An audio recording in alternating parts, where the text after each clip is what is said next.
Bill, you should be thanking her, my son-in-law said with a grin as he raised a glass of wine in my own dining room. Most people would pay someone to haul that old Cadillac away. Everyone laughed. My wife laughed. My daughter laughed. Even my brother-in-law slapped the table and said, 50 grand for a dusty garage ornament? Linda pulled off the deal of the century. I sat there looking at the empty chair across from me, the one my father used to sit in, and for a moment I honestly felt like I was a guest in my own home. You sold it without even asking me? I asked quietly. Linda rolled her eyes. Bill, it's just a car. Then my daughter Melissa leaned forward and said something I'll never forget. Dad, you've been hanging on to the past for 20 years. Somebody had to make a practical decision. The worst part wasn't that they sold something that belonged to me. The worst part was watching the people I loved celebrate it like they had finally outsmarted an old man. Before I tell you how that dinner ended, and why a luxury dealership would later call me in complete panic asking why police officers were standing inside their office, I'd like to ask you for something small. If this story speaks to your heart, or if you've ever felt dismissed by the people closest to you, please consider liking the video and subscribing to the channel. And if this story truly resonates with you, leave a comment telling me what city or country you're watching from and what your local time is right now. I always enjoy reading where people are listening from. My name is William Carter. Most people call me Bill. I'm 74 years old, and this is the story of the evening that changed everything I thought I knew about my marriage, my family, and the people who claimed they cared about me. And the real lesson I learned from all of it. Well, stay with me until the end. Now let me take you back to where it all started. I live in Scottsdale, Arizona, in a quiet neighborhood where most people know each other by name. After retiring from aerospace engineering, my life became simple. I woke up early, drank coffee on the patio, worked in my garage, and tried not to get involved in unnecessary drama. At my age, peace becomes more valuable than excitement. At least that's what I believed. The Cadillac sat in my garage every single day. A dark blue 1967 Cadillac Eldorado. Most people who saw it assumed it was just an old collector car gathering dust. The paint wasn't perfect anymore. The tires needed attention. It certainly didn't look like something special. And over the years, I got used to hearing jokes about it. When are you finally getting rid of that thing? Linda would ask. When are you finally getting rid of your shoe collection? I'd answer. Usually she'd laugh. Lately she didn't.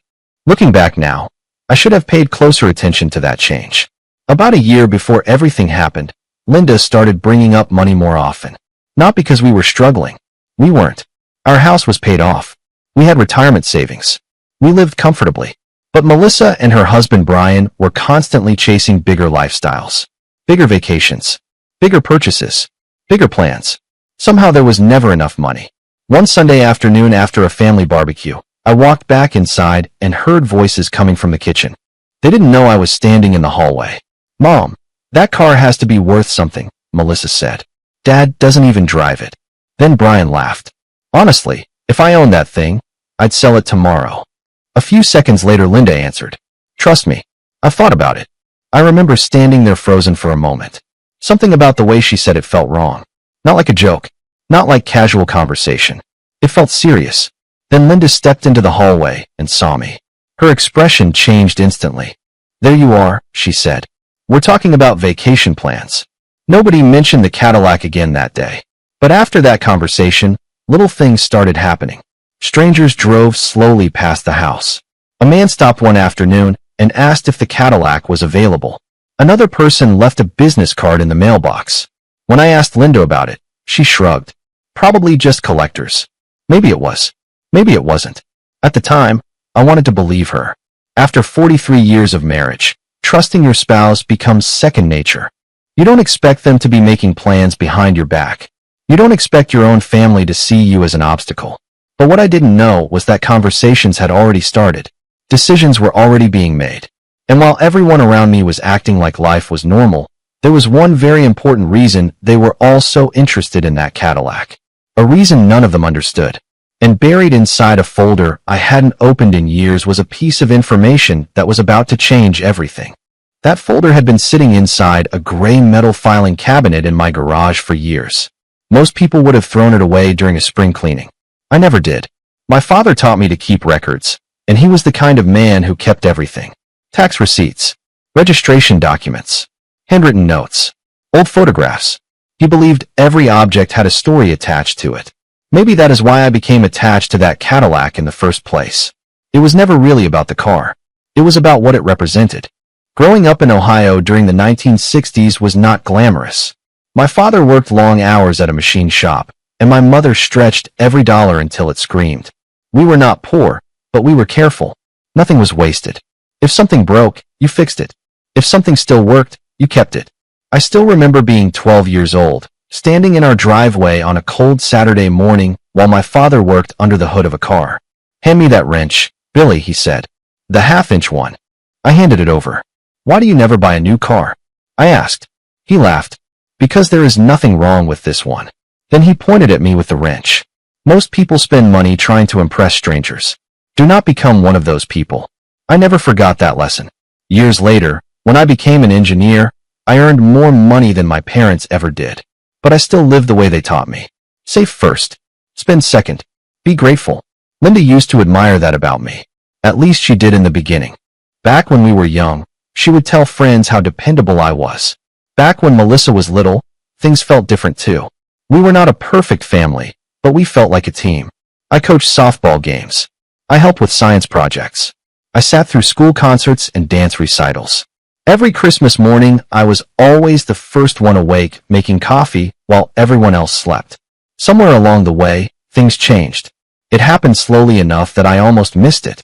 Melissa married Brian about 15 years ago. At first, he seemed friendly, ambitious, confident. But over time, I noticed something. Every conversation eventually circled back to money. Bigger houses, new trucks, vacation properties, investment opportunities. He talked about wealth the way some people talk about sports. One Thanksgiving, he was walking through my garage and stopped in front of the Cadillac. "You know," he said, tapping the fender lightly, "this thing is taking up valuable real estate." "It is a garage," I said. "That is what garages are for." He laughed. "You could probably get rid of it and build a home gym." "I already have a gym," I replied. "It is called walking." Melissa rolled her eyes. "Dad, not everybody wants to spend retirement counting pennies." That comment stayed with me for weeks. Not because it was cruel, because it revealed how they saw me. They thought I was holding on to things because I was cheap. They never understood that some things are worth more than money. After that, little comments became more common. Family dinners started feeling different. If I suggested something, it was ignored until someone younger repeated it. If I told a story, somebody checked their phone halfway through. Once, during a restaurant dinner, the waiter accidentally handed the check to Brian. Before I could say anything, Melissa smiled and said, "Well, he is basically the head of the family now." Everyone laughed. I smiled too. What else was I supposed to do? But I remember looking down at my plate and feeling something I had never felt before. Not anger, not sadness, something quieter, like I was slowly disappearing while still sitting in the room. And the strange part was that nobody seemed to notice. Or maybe they did. Maybe they just did not care. Looking back now, I think that was when the real shift began. Because only a few weeks later, Linda started taking phone calls she never wanted me to hear, and one evening when she thought I was outside watering the yard, I heard her say a sentence that made my stomach tighten immediately. "Do not worry," she said softly into the phone. "Bill has no idea what we are doing." For the next few days, I paid closer attention than I normally would have. Not because I was suspicious by nature. I was not. But once you hear your own wife say, "Bill has no idea what we are doing," it is hard to pretend you never heard it. The strange thing was that life seemed completely normal on the surface. Linda still drank coffee at the kitchen table every morning. Melissa still called every few days. Brian still talked about business deals that sounded more impressive every time he told them. But underneath all of it, something felt different. Then something unexpected happened. One Thursday afternoon, I received a phone call from an old colleague named Richard Hayes. I had not spoken to him in almost 6 years. "Bill," he said, "you still have that Cadillac?" I looked out toward the garage. "Last time I checked." He laughed. "Good. Do not sell it." I was not planning to. Even better. "Listen, I am coming through Scottsdale next month. There is somebody I want you to meet." That got my attention. Richard was not the kind of man who wasted words. During our engineering careers, he had been one of the smartest people I ever knew. "What is this about?" I asked. There was a short pause. "Just trust me. There are some things you may want to know." After we hung up, I sat quietly for a while. It was not often that a conversation made me think about that car differently. Yet somehow Richard had managed to do exactly that.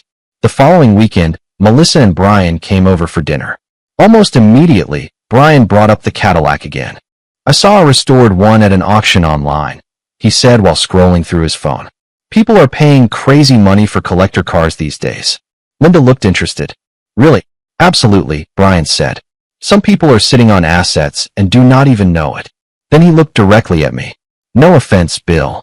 Normally I would have smiled and changed the subject. That was what I always did. Keep the peace. Avoid arguments. Let people think whatever they wanted. But that night, for the first time in a long time, I did something different. "Brian," I said calmly, "have you ever noticed that you spend more time thinking about my property than your own?" The room went silent. Melissa blinked. Brian forced a laugh. "I was just making conversation." "Then maybe make conversation about something else."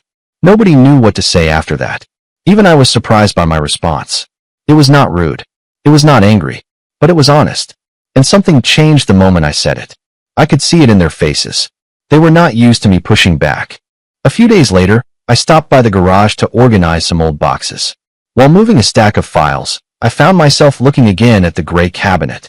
For reasons I could not explain, I unlocked it and pulled out the folder connected to the Cadillac. The paperwork inside looked exactly as I remembered. Registration records, maintenance history, insurance documents. Then I noticed something folded between 2 pages near the back. Something I had completely forgotten existed. I sat down on a stool and carefully opened it. The moment I saw the first line, my heart skipped. I had not looked at that document in nearly 20 years. And suddenly Richard's phone call made a lot more sense. Because if what I was holding was still valid, then the people whispering behind my back were making plans around a car they did not understand at all. And very soon, somebody was going to make a mistake that none of them would be able to take back. I put the document back into the folder and locked the cabinet. Then I sat there in the garage for almost 20 minutes staring at the Cadillac. The Arizona sun was slipping through the small side window, casting long shadows across the concrete floor. For the first time in years, I was not looking at the car through the eyes of memory. I was looking at it through the eyes of everyone else. Suddenly a lot of things made sense. The comments, the questions, the sudden interest, the private phone calls. Somebody had started building a story about me, and the worst part was how easily everyone seemed to believe it. A week later, Melissa invited us over for dinner. The moment Linda and I walked into the house, I noticed something unusual. Brian stopped talking the second he saw me. Melissa quickly changed the subject. Gary was sitting in a recliner pretending to watch a baseball game, but he kept glancing in my direction.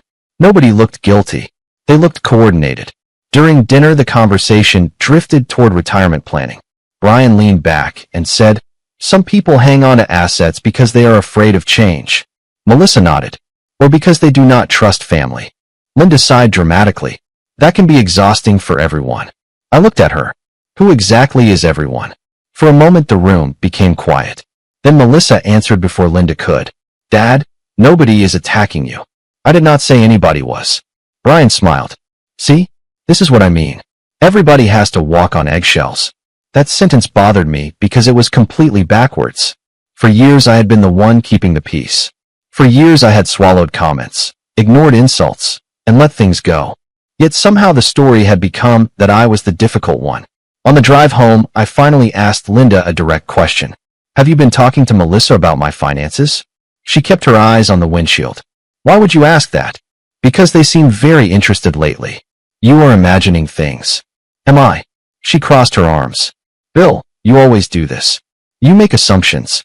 That answer told me more than any confession could have. The next few days became increasingly strange. Melissa called Linda constantly. Brian stopped by the house twice when he knew I was out running errands. One afternoon, I came home early and found him standing in the garage. He jumped slightly when he saw me. "Just checking something," he said. "Checking what?" "Nothing important." Then he left almost immediately. That evening, I overheard another conversation. This time it was not hidden very well. Melissa was on speakerphone in the kitchen. "If we wait too long, somebody else could get involved," she said. Linda lowered her voice. "I know. Then you need to make a decision." "I am trying." I stepped into the room. The call disconnected instantly. Nobody said a word. Linda picked up a dish towel and started wiping an already clean counter. I remember looking at her and realizing something painful. She was not being pressured. She was participating. Whatever was happening, this was not Melissa convincing her. This was a choice. That realization hurt more than I expected. A marriage is built on thousands of ordinary days. Shared meals. Shared struggles. Shared plans. You trust someone because you spend decades believing they are standing beside you. Discovering that they may have quietly stepped to the other side is a different kind of heartbreak. A few mornings later, I received another call from Richard. "Have you checked everything?" he asked. "Yes." "Good." His voice became serious. "Then promise me one thing. Do not sign anything. Do not transfer anything. And do not assume people know what they are talking about. You sound worried." "I am." Before I could ask another question, he added, "Something tells me events are already in motion." After we hung up, I walked into the garage and stared at the empty space beside the Cadillac where I kept my toolbox. Everything looked normal. The house looked normal. The neighborhood looked normal. But deep down I knew a line had already been crossed. I just did not know how far.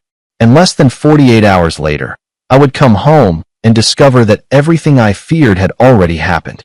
2 days later, I drove out to a small lake about 30 miles north of Scottsdale. Fishing had always helped me think. I left my phone in the truck most of the morning and spent a few quiet hours on the water. For the first time in weeks, my mind felt clear. Then I came home. The moment I pulled into the driveway, I knew something was wrong. The garage door was open. The space beside my workbench looked different. I walked faster. Then I stopped. The Cadillac was gone. I stood there staring at the empty concrete floor where it had sat for more than 2 decades. It felt unreal, like walking into your house and finding an entire wall missing. A few seconds later, I heard laughter coming from inside the house. Real laughter. Celebration laughter. I walked through the kitchen and into the dining room. Melissa was opening a bottle of sparkling wine. Brian was grinning. Gary had his feet kicked up like he had just won a contest. Linda looked directly at me and smiled. "There you are," she said. Perfect timing. Nobody looked nervous. Nobody looked ashamed. They looked proud. "Where's the Cadillac?" I asked. Linda set down her glass. "It is taken care of." "What does that mean?" Melissa answered before she could. "Mom found a buyer." The room erupted with smiles again. Brian lifted his glass. "Best decision anybody has made all year." I looked at Linda. "You sold it." "Yes." She said it casually, like she was talking about old patio furniture.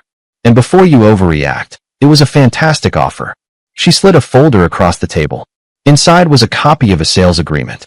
I did not touch it. "You sold property that did not belong to you." Her expression hardened. "Bill, stop making everything dramatic." "How much?" Gary laughed. "Enough that we should all go celebrate tonight." Melissa leaned forward. "Dad, this helps everybody." That sentence hit me harder than the sale itself. Not because of what it meant, because of what it revealed. They had already spent the money in their minds. They had already decided the outcome. I picked up the agreement and started reading. The dealership name was unfamiliar. The signatures were there. The dates were there. My stomach sank as I realized how much planning had gone into this. This was not an impulsive mistake. It was organized, coordinated, deliberate. "You should be thanking your mother," Brian said. "Most people never get opportunities like this." I looked at him, but said nothing. Then I looked at Linda. "Did you tell them everything?"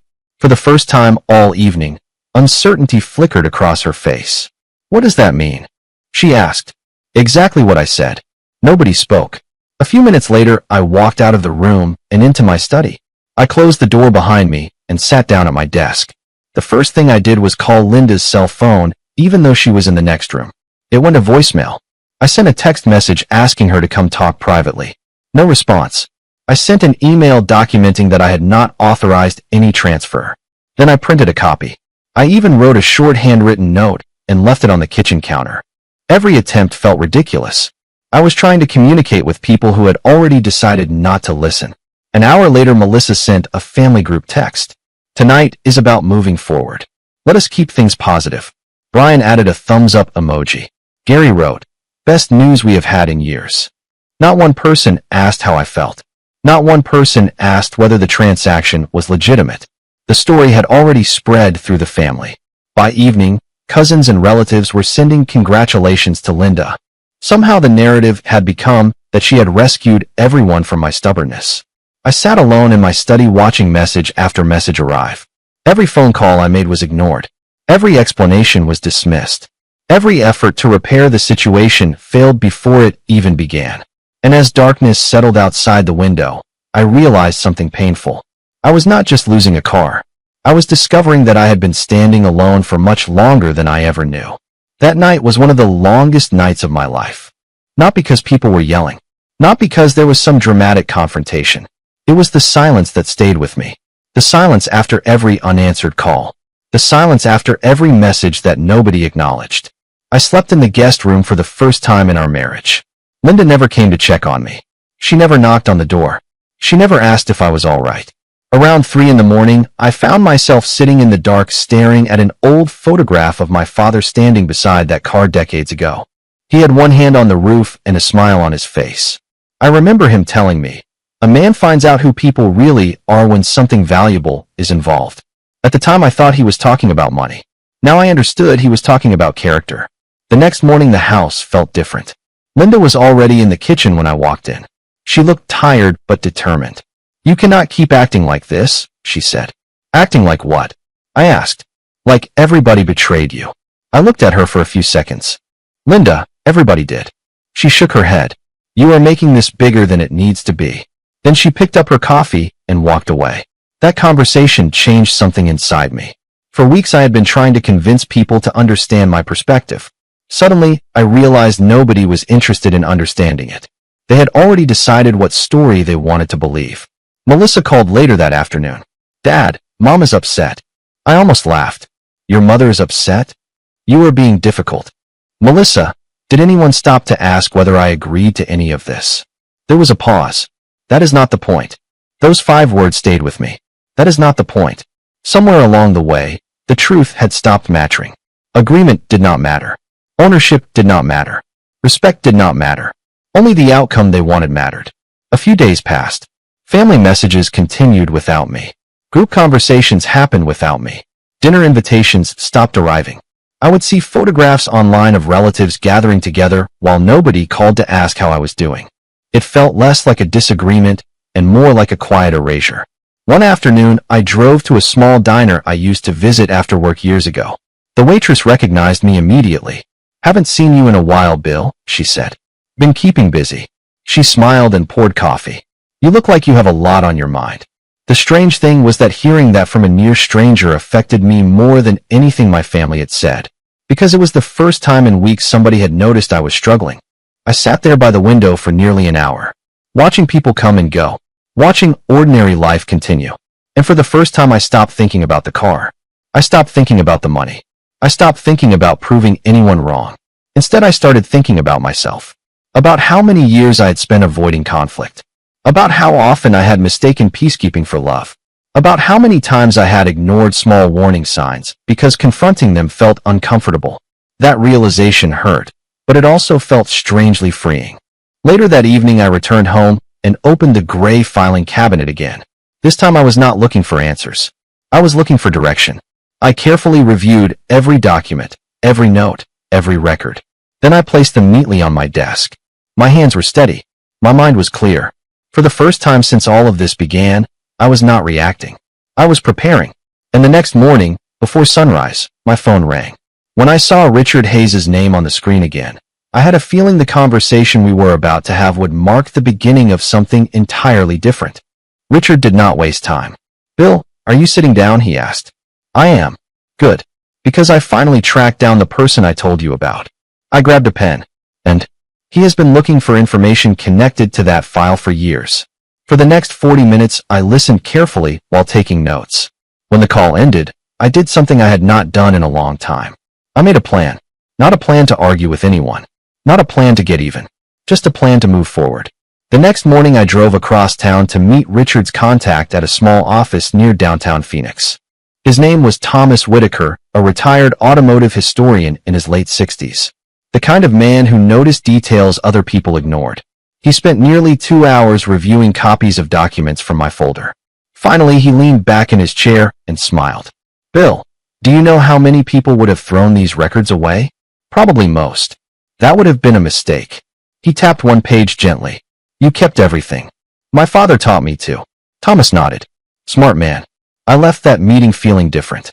For months, I had been reacting to other people's decisions. Now I was doing something productive. Every day after that, I developed a routine. Coffee at 6. Walk 2 miles through the neighborhood. Organize records. Make calls. Follow leads.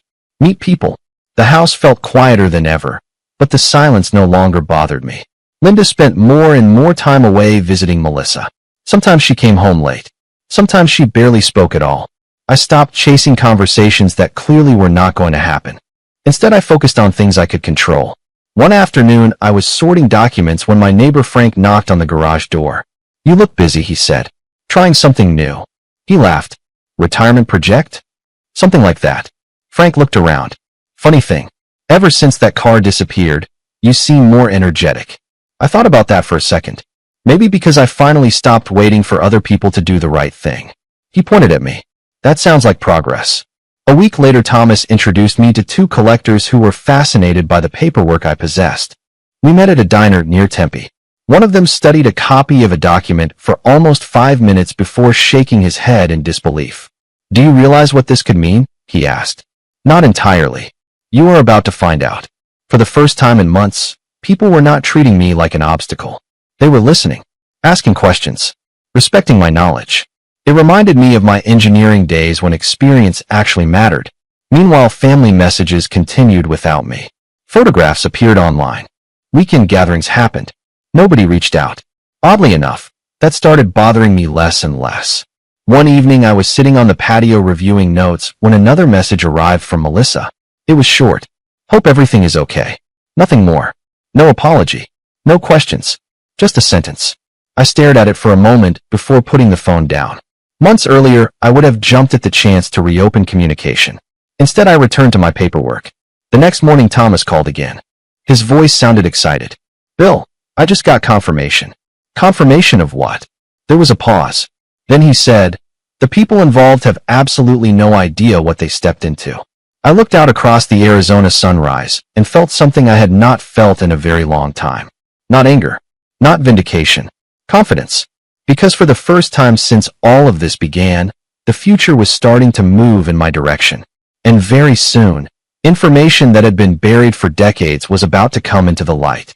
Over the next few weeks, something unexpected happened. The more I focused on facts instead of emotions, the stronger I became. Thomas introduced me to several people in the collector community, and before long, I found myself attending meetings, reviewing records, and answering questions that nobody else could answer. One afternoon, I walked into a private automotive archive outside Phoenix. The building was not impressive from the outside, but inside it contained decades of carefully preserved history. A young researcher greeted me at the front desk. He looked at my visitor badge and smiled. "You are Bill Carter?" "That is me. Thomas said you were coming. Everyone is excited to meet you." I cannot explain why that moment stayed with me. Maybe because for so long I had felt invisible. Yet here was a room full of people who valued experience, patience, and knowledge. Qualities that had quietly become unfashionable in my own family. During one session, a researcher spread several documents across a large table. "These records fill gaps we have been trying to solve for years," he said. "Most people would never have preserved this material." Another person nodded.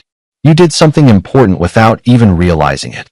I looked down at the papers and thought about my father. He would have liked hearing that. As the weeks passed, I developed a reputation. Nothing dramatic. Nothing flashy.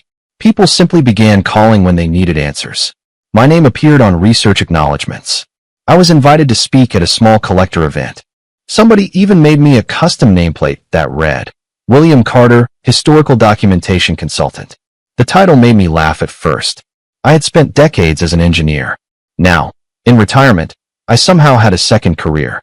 I placed the nameplate on my desk beside an old photograph of my parents. Every morning, I would see it while drinking coffee. Not because I needed recognition, because it reminded me that a person's value does not disappear simply because others stop noticing it. One Saturday morning, I received a call from Frank. "Busy consultant," he joked. "Very funny. I saw your name online. That was probably a mistake." He laughed. "Does not look like a mistake to me." Later that day, I attended another meeting. This time, several collectors stood when I entered the room. One of them shook my hand and said, "Bill, we have been looking forward to hearing your perspective." Perspective. That word meant more to me than they realized. For years I had been told to move on, let things go, stay quiet, keep the peace. Now people were actively seeking my perspective. Not because they felt obligated, because they believed it mattered. Meanwhile, life at home continued in an odd sort of parallel reality. Linda spent more time with Melissa. Conversations remained brief. Neither of us mentioned the ongoing research. I stopped expecting understanding. That expectation had been weighing me down for too long. One evening I was organizing documents when I noticed the old visitor badge hanging beside my desk. My name, my photograph, my role, a small piece of plastic. Yet it represented something larger. I was no longer defining myself through someone else's approval. I was building a life that stood on its own foundation. Then, on a warm Arizona evening, just as the sun was disappearing behind the mountains, my phone rang. I recognized the number immediately. It belonged to the dealership involved in the transaction.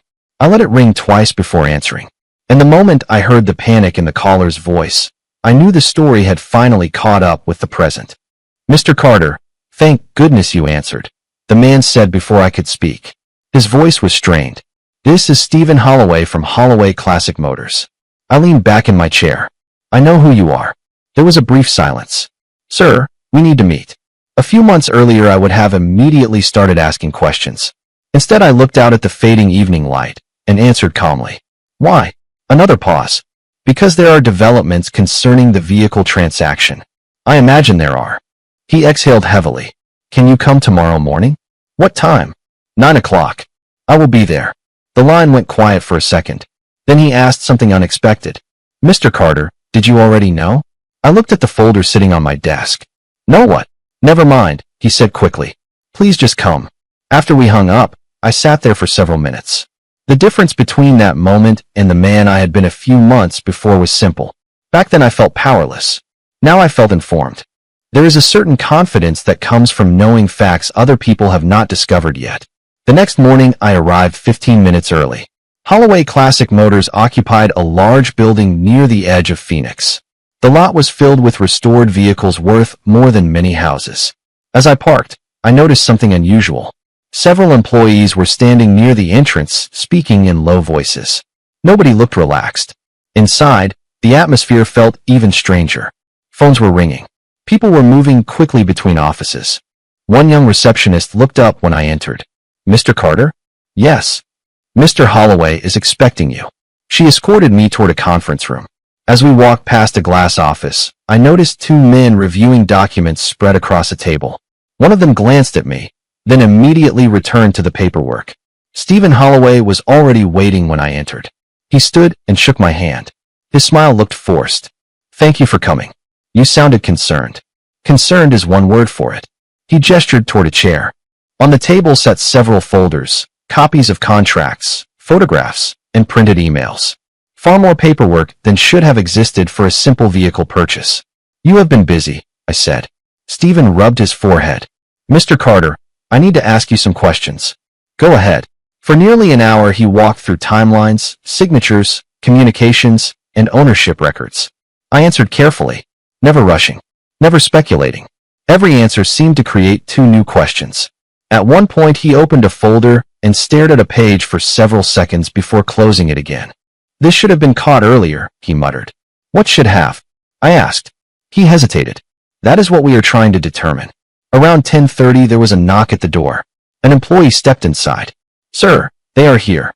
Stephen's expression changed immediately. "Already?" The employee nodded. "They arrived 10 minutes ago." Stephen looked at me. "Would you excuse me for a moment?" "Of course." He left the room. Through the glass wall, I watched people moving through the hallway. The tension was obvious now. Employees stopped talking when certain individuals passed by. Phones continued ringing. Doors opened and closed. Something significant was unfolding. A few minutes later my own phone vibrated. It was a text message from Linda. The first message she had sent me in days. It contained only 6 words. "What is happening at the dealership?" I stared at the screen. A second message arrived almost immediately from Melissa. "Dad, please call me." Then Brian called. Then Gary. One after another. For the first time since this entire situation began, everybody suddenly wanted my attention. I did not answer. I simply placed the phone face down on the table and waited. Moments later Stephen returned. His face had gone pale. He closed the conference room door behind him and sat down slowly.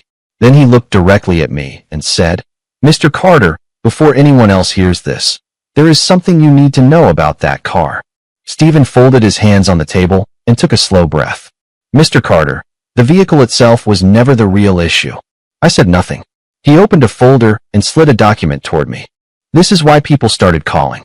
I looked down at the page.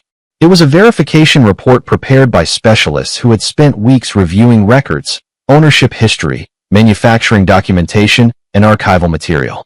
Stephen continued. 3 separate collectors independently contacted us after the transaction was announced. At first we thought they were mistaken. "And now?" I asked. "Now we know they were not." He pointed to a paragraph near the center of the report. "Your Cadillac is connected to one of the most thoroughly documented ownership chains we have ever seen. Because of the records." "Exactly." He leaned back. "Without those records, it would have been another classic car. With them, it became something entirely different." Before I could respond, there was another knock at the door. This time Stephen stood immediately. "Send them in." The door opened. To my surprise, Linda entered first. Melissa followed. Brian was behind them. All 3 looked anxious. None of them sat down right away. Melissa looked at me. "Dad." I nodded politely. "Melissa." The room felt unusually quiet. Brian cleared his throat. "We have been trying to reach you." I noticed. Stephen gestured toward the empty chairs. "Please sit." Nobody looked comfortable. Linda finally spoke. "Bill." Nobody explained what is happening. "I imagine that is why we are here." Stephen opened another folder. "There have been some misunderstandings." Brian immediately jumped in. "Then let us clear them up." Stephen looked directly at him. "That is exactly what we are doing." The confidence disappeared from Brian's face. Stephen turned several pages and placed a valuation report on the table. After authentication reviews were completed, preliminary market estimates changed significantly. Melissa frowned. "What does that mean?" "It means the assumptions made during the transaction were incorrect." "How incorrect?" she asked. Stephen hesitated. "Substantially." Nobody spoke for several seconds. Then Linda looked at me. Really looked at me. Not as an obstacle. Not as someone who needed convincing. As someone who might know something she did not. "Bill," she said quietly, "did you know this?" I answered honestly. I knew there was information people had ignored. Brian shifted in his chair. "This cannot be that serious." Stephen calmly slid another report across the table. Brian picked it up. His expression changed almost immediately. Melissa leaned closer to read it. Linda covered her mouth. Nobody argued. Nobody laughed. Nobody dismissed anything. The room had entered a completely different reality. Finally, Melissa looked up. "These numbers are real." "Those are the current professional estimates based on verified documentation," Stephen replied. Brian stared at the papers. "Nobody told us any of this." I looked at him for a moment. Did anyone ask? He had no answer. Stephen continued speaking. "There is another complication." Everyone turned toward him. The documentation trail attracted attention from organizations, collectors, legal advisors, and historical researchers. Once questions started being asked, additional reviews became necessary. Linda looked confused. "Why would that matter?" Stephen's voice remained calm. "Because transactions involving unique historical assets receive scrutiny." The room became silent again. Then Melissa slowly looked at me. "You already knew people were interested." "Some people," I said. "Yes." "And you never said anything." Nobody seemed interested in listening. That landed harder than any accusation could have. Linda lowered her eyes. Brian stared at the table. Melissa looked like she was trying to recalculate months of assumptions in real time. Then Stephen's office phone rang. He glanced at the caller identification and immediately answered. He listened for several seconds without speaking. When he finally responded, his voice was careful. "Understood. We will cooperate fully." He hung up and looked around the room. Nobody moved. Nobody spoke. Then he said one sentence that drained every bit of color from their faces. "The review is no longer limited to the vehicle itself." The next several days answered questions that nobody in that room had expected to ask. The additional review Stephen mentioned did not appear out of nowhere. It came from the documentation itself. Every record I had preserved over the years connected to another record. Every ownership transfer connected to another verification. Every historical reference created another trail for specialists to follow. What began as a routine transaction had become a much larger examination of how the transaction happened in the first place. Stephen called me twice during the following week. Each conversation was professional and brief. "We are still gathering information," he told me. "Understood," I replied. "There are more parties involved now." I assumed there would be. Meanwhile, my phone became unusually active. Linda called first, then Melissa, then Brian. The tone had changed completely. Nobody was offering advice anymore. Nobody was explaining what I should do. They were asking questions. One afternoon, Linda came to the house while I was sitting on the patio. She looked tired, older somehow. She sat across from me and folded her hands together. For almost a minute, neither of us spoke. Finally, she said, "I did not understand what was happening." I nodded slowly. "I believe that. Bill, nobody thought things would become this complicated. That was part of the problem." She looked down at the table. "What does that mean?" "It means decisions were made before anyone understood the situation." She had no response. A few days later, Melissa asked to meet for lunch. We sat in a quiet restaurant near Scottsdale Road. She arrived early. I could tell she had rehearsed the conversation. "Dad," she began carefully, "I want you to know I never meant to hurt you." "I know." She looked surprised by the answer. "You do? Intent and outcome are different things." She stared at her coffee cup. "I wish we had handled things differently." "So do I." Another long silence followed. Then she asked the question that seemed to matter most. "Are we going to be okay?" I thought about that before answering. "That depends on what you mean by okay." Her eyes watered slightly. "I mean us." For the first time in years, I gave her a completely honest answer. Trust is not rebuilt through explanations. It is rebuilt through actions. She nodded slowly. No arguments. No excuses. Just acceptance. The following week, Brian requested a meeting as well. We sat in my garage where the empty space remained. He looked uncomfortable from the moment he arrived. "I owe you an apology," he said. "You do not owe me words." He frowned. "Then what?" "Better judgment next time." He looked away. "Fair enough." The strange thing was that I was not angry anymore. The anger had burned away months earlier. What remained was clarity. I understood something now that I had not understood before. Boundaries are not punishments. They are instructions. They tell people how they can participate in your life. And for the first time, I was willing to enforce them. I updated legal documents. I reorganized financial records. I changed who had access to certain information. I did not announce any of it. I simply did it. Quietly. Methodically. One evening, Linda noticed a stack of folders on my desk. "You have been busy." "Yes." "Should I be worried?" I looked at her calmly. "No. But things will be different moving forward." She absorbed that for a moment and nodded. There was sadness in her expression, but also understanding. The old assumptions were gone. The old dynamics were gone. What came next would have to be built on something stronger than habit. Yet despite all the conversations, all the apologies, and all the changes, one feeling remained unresolved. As I sat alone that night reviewing the final report that had arrived earlier that afternoon, I realized that forgiveness and trust were not the same thing. One was already beginning. The other still had a very long road ahead. Several months have passed since that meeting, and life today looks very different from the life I thought I would have at 74. Not perfect, not magically repaired, but clearer, quieter, more honest. The reviews were completed. The documentation was verified. The questions were answered. The consequences followed their natural course. Some relationships survived. Some changed permanently. A few became more distant than I ever imagined. Yet for the first time in years, I no longer wake up wondering whether I am being heard. I no longer spend my energy trying to convince people to respect boundaries they never intended to respect. Instead, I protect those boundaries myself. That has made all the difference.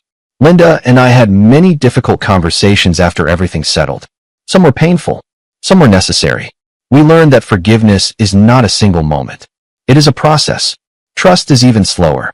But honesty finally entered places where assumptions had lived for far too long. Melissa and I still speak regularly. Our relationship is different now. More mature. Less automatic. Built on truth instead of expectations. Brian changed too. Not overnight. Real growth rarely happens that way. But over time I saw something I had not seen before. Humility. And that mattered. As for me, I continued working with historians, collectors, and researchers. The strange retirement project that began by accident became one of the most meaningful chapters of my life. Not because of recognition, not because of money, because it reminded me that experience still has value, wisdom still has value, and people do not lose their worth simply because others stop noticing it. If there is one lesson this story taught me, it is this: never allow someone else's opinion of your value to become your own. People will misunderstand you. They will underestimate you. Sometimes they will even make decisions about your life without truly understanding who you are. But their misunderstanding does not define your identity. Only you can do that. I also learned something important about boundaries. Boundaries are not walls. They are not punishments. They are not acts of revenge. They are acts of self-respect. They are how we teach others what healthy relationships require. And if someone becomes angry when you establish a boundary, that usually tells you exactly why the boundary was needed in the first place. If you are listening to this right now and you feel overlooked, dismissed, or betrayed by people you love, I want to tell you something from the heart. Please do not let that pain convince you that you are powerless. Protect your finances. Protect your peace. Protect your emotional well-being. Listen to your instincts when something feels wrong. Mine tried to warn me long before I was ready to listen. I believe God gives us quiet moments of clarity throughout our lives. Sometimes we hear them. Sometimes we ignore them. But those moments matter. They are often pointing us toward the truth. My name is William Carter. I am 74 years old. And the core lesson I want to leave with you is simple. Never sacrifice your self-respect just to keep people comfortable. Thank you for spending this time with me. Thank you for listening to my story. More importantly, thank you for allowing me to share a piece of my life with yours. If this story meant something to you, I hope it reminded you that you are not alone in whatever struggle you may be carrying today. Sometimes healing begins the moment we realize someone else understands. On my desk today sits a small brass nameplate beside an old photograph of my father. Every morning sunlight touches both at the same time. One reminds me where I came from. The other reminds me who I became. And whenever I see them together, I remember that the strongest things we build in life are not possessions. They are character, wisdom, and the courage to remain ourselves when the world asks us to be someone else. If this story resonated with you, I would love to hear your thoughts in the comments. Feel free to share your own experience. And if you think this story might help someone else, consider sharing it with them. And if you would like to hear more stories about family, resilience, and unexpected lessons from life, I hope you will subscribe and join us again. There are many more stories waiting in this playlist. Some will surprise you. Some may break your heart a little, and some may help you see your own life in a completely different way. Until then, take care of yourself, trust your instincts, and I will see you in the next story.